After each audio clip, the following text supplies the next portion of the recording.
Okay guys, bakit nga ba nagkakaroon ng discoloration yung mga betta fish natin or yung naiiba yung kulay nila? Pag nabili natin sila halimbawa ng kulay red, then sa mga susunod na araw nawawala yung kulay nila, parang namumuti sila. At guys, maraming salamat nga pala sa mga nagche-check out yung sa mga pinopromote ko na product. Yun naman ay nire-recommend ko sa inyo na magagamit natin lalo na sa pag-iisda natin or yung pag-aalaga ng isda. Pero pwede nyo naman na hindi rin bilhin kung hindi nyo naman din kailangan. Okay, dun tayo sa comment ng isang co-hobbyist natin. At yun nga, tinatanong niya, naiiba yung kulay ng isda. Magbibigay lang ako ng ilang mga dahilan kung bakit nangyayari to at kung paano na rin yung gagawin natin para ma-maintain o mas kumanda pa yung kulay ng mga isda natin. Hi guys, ako si Jerry ng Jerry's Aquatics. Gumagawa ako ng mga video patungkol sa mga aquarium needs, aquarium hobbies, and fish keeping.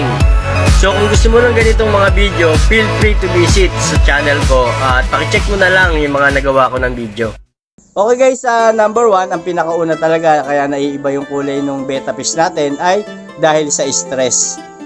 Ang pinagmumulan ng mga stress tulad halimbawa ng poor water quality. So yan, kung minsan kasi talagang madumi na yung tubig, kailangan na nating mag water change. So yan, ano kasi sila kumbaga pag sobrang dumi na, kahit anong isda naman, ibig sabihin makakasama na sa kanila. Kaya kailangan titingnan din natin yung quality ng tubig, dapat laging malinis. At isa pa niyan yung tank size. Pag nandun lang sila sa masyadong maliit, medyo nai-stress din sila. Kaya kailangan pag may betta fish tayo, at least yung mga betta tank or kaya kahit mga 2.5 gallon or kahit 5 gallon, pwede sila dyan. And yung sudden change, so yun nga, nai-stress din sila pagka yung nagpapalit ng halimbawa ng klima. Nag-water change tayo halimbawa 100%, may iba yung klima niyan. Kaya naiiba yung kulay ng mga isda natin. At isa pa, yung sa decor. Halimbawa, nasa 2.5 sila, maglalagay tayo ng ibang mga design, pang decoration. Medyo nai-stress din sila dyan, kumbaga naninibago sila. Kaya, yun, dahilan na rin kaya naiiba yung kulay nila. At sa pangalawa naman na dahilan ay yung illness or yung kuminsan nagkakaroon sila ng sakit. Tulad ng mga nagkakaroon sila ng mga parasite, bacterial infection, or fungal infection.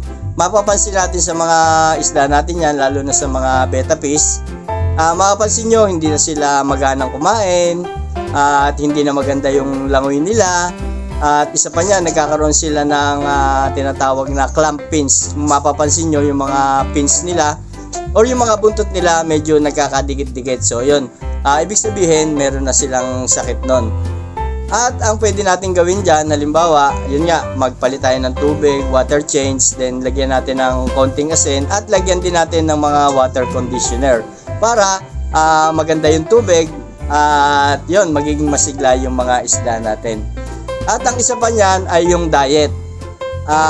Pwede na pakainin natin sila ng mga matataas yung protina gaya ng mga live food. Yung mga tubipeks, yan, yung mga brine shrimp, dapnya, or kaya yung mga kitikite, pwede rin nating ipakain sa kanila. At ang isa pang nakakapagpaganda ng kulay, batay na rin sa napag-aralan at na-experience ko, ay yung paglalagay ng talisay or yung tinatawag na almond leaf or talisay extract. Yan, pwede tayong maglagay niyan para marami kasing benefits ang nakukuha sa talisay. Nakakapagpaganda ng kulay at nakakasigla ng mga isda natin. Okay, so yun lang naman at sana nasagot ko yung co-hobbyist natin na nagtanong at para na rin tips sa mga nakakaranas din or na-experience na nag-iiba yung kulay ng mga isda natin. Okay, yun lang mga kapisda at hanggang dito na lang muna at kung may mga tanong pa kayo ay pakicomment na lang din dyan at sasagutin ko din yan batay sa napag-aralan at na-experience ko na din. Okay mga kapisda, happy fish keeping!